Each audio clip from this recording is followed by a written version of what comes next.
Au lendemain d'un débat houleux, les deux finalistes de la présidentielle française, Emmanuel Macron et Marine Le Pen, cherchent à mobiliser leurs troupes et tenter de convaincre les indécis à 3 jours du scrutin décisif.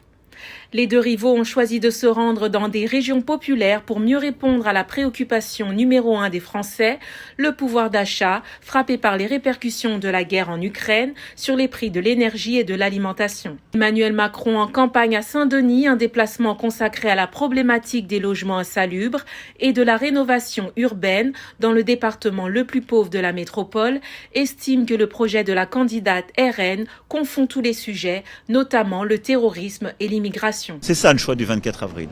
Vous avez un projet républicain et un projet de sortie de la République, de sa laïcité, de sa fraternité. Enfin, Madame Le Pen a dit très clairement qu'elle voulait interdire dans l'espace public le voile.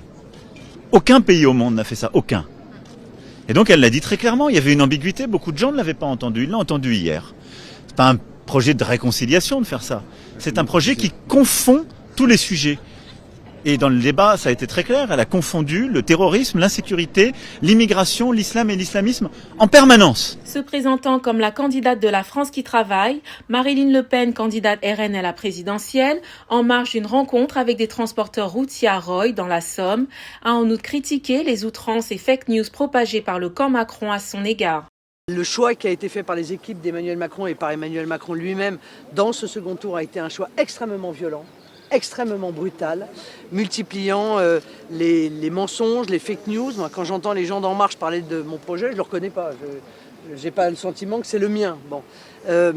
C'est aussi une forme de mépris à l'égard des Français que d'être ainsi dans l'outrance. Ripolliné, finito, le Mozart de la finance, les candidats ont déversé un éventail d'expressions et de piques lors du débat télévisé de 2h30 mercredi. Près de 15,6 millions de téléspectateurs ont regardé ce duel télévisé, un score inférieur à 2017, 16,5 millions, selon Médiamétrie.